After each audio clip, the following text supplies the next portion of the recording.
Hey guys, this is Aadithya Varma and welcome to another video. So, remember the old iPod Touch released way back in 2012, the Apple iPod Touch and the Apple iPhone were in fact quite difficult to differentiate apart. But now, the iPhones have succeeded a lot and the iPods have received so much as to be classified as a retro tech. The last iPod Touch we ever saw was released in 2015, and after that Apple hasn't given any news about the upcoming iPod Touch.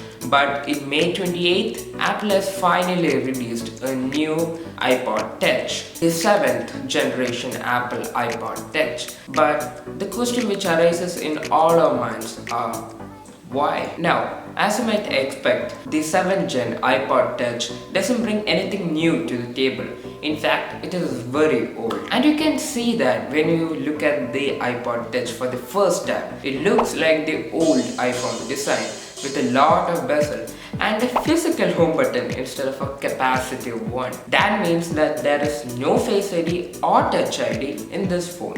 And the display itself is 4 inches, which looks pretty small when you see the device, and it has a resolution of 1136 by 640 pixels and has a pixel density of 336 ppi. The weight of the device is just 88 grams and it is 6.1 millimeters thick.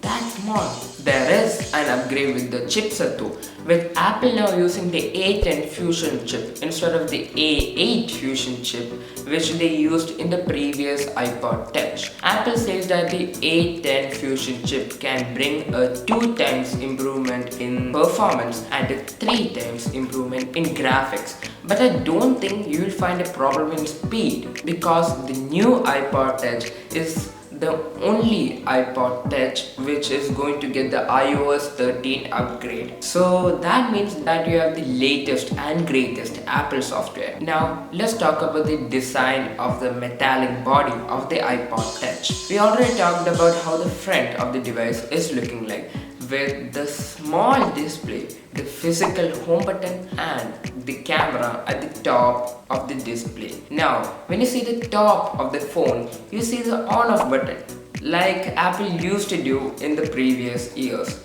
And at the bottom, you can see a lightning connector, speaker port and a headphone jack. Apple kills stuff and they bring it back. However, I think the headphone jack is absolutely essential because people classify the Apple iPod with a music playback device. So I think personally that a headphone jack is needed for any music playing device. It kind of found that basic category and gives options to the user. So that means that instead of the lightning earphones that you used to get since the iPhone 7, you now have the traditional 3.5mm connecting earphones. That's great. Coming to the rear of the device, you see the rear camera, a flash, and oddly at the right, you see a black hole. People like me who haven't seen an iPod Touch before may be wondering what that means. So upon searching, I found out that that black hole contains an antenna needed for your connectivity. Weird. So if you don't know already, the iPod Touch only has Wi-Fi and LTE as its connection methods. That means that you don't have any other cellular data except for your LTE. But you can still FaceTime, you can still iMessage, and you have all those millions of online services like WhatsApp, Facebook, Twitter, etc. Bluetooth 4.1 is also present in the iPod Touch. So I guess Wi-Fi, LTE and Bluetooth are your connectivity options. Now let's come to the storage and memory. First, talking about the memory of the new iPod Touch. The iPod Touch has 2 gigabytes of RAM, and while you now think that's low, that's actually an upgrade because the last gen iPod Touch actually only had 1 gigabytes of RAM. Now talking about the storage, there are 3 storage options for the new iPod Touch, and that is 32 gigabytes, 128 gigabytes and 256 gigabytes. I still don't understand why Apple kept 32 gigabytes as a base option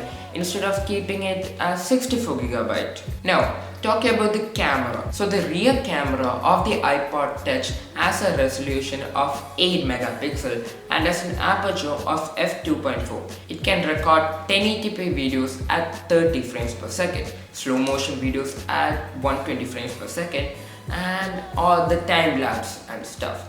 It can record HEVC video, which is honestly great. And coming to the front camera, that camera has a resolution of 1.2 megapixels and an aperture of f2.2, and it can record 720p videos at 30 frames per second. Now, Apple seems to have decided to take this game to a whole retro level. The front camera has a fairly low bit of resolution, but personally I think with the software integrations, the photos and the videos are not going to be looking too bad. It is going to be looking decent. There will be a lack of stabilization, so you could get a lot of blurry photos. But I think though the photos and videos are not going to be the extraordinary level, they are going to be decent.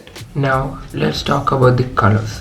The iPod Touch is coming in about 6 colors, that is space gray, product red, blue, gold, silver and pink. There are a lot of color options. That's a thing which I like a lot about the iPod Touch. There's a lot of variety from which you can choose from. That's a good thing. Now, the important question is going to be this: battery. What is the battery of the Apple iPod Touch? As a music playback device, it should have a lot of playback time, and that's exactly what Apple is doing with the new iPod Touch. It can have up to 40 hours of music playback time and 8 hours of video playback time. That's insane, and it seems the only thing which is pleasant about the new device. Now let's come to the pricing. The 32GB variant of the phone is going to cost you $199.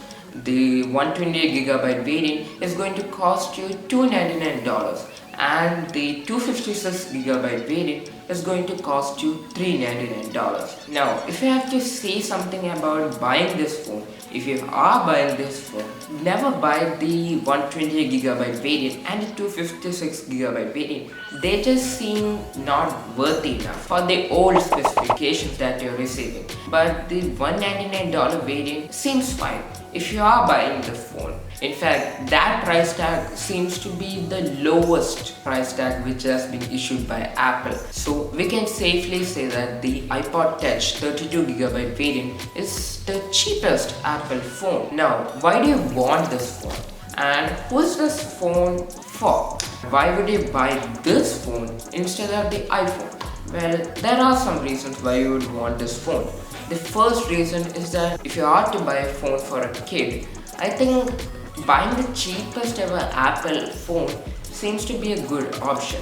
At $199, it seems to be an appropriate option for kids instead of buying an overly pricey iPhone for them. If you are in the Android budget category and you want to step your toes into the Apple ecosystem, I think buying the iPod Touch could be a good option. And thirdly, if you're going to the gym, carrying around a large phone seems to be bulky. You can't do your exercises well. In this case, carrying the iPod Touch around would be a better option. Other than these cases, I don't think there's any other case where you should buy an iPod Touch unless you like Apple so much that you collect all of their devices. It seems to be a good retro item collection. In terms of an MP3 player, the iPod Touch is just too pricey. You can get better options at cheaper costs. And as a phone, well, it doesn't bring anything new to the table, and it brings all the old generation specs.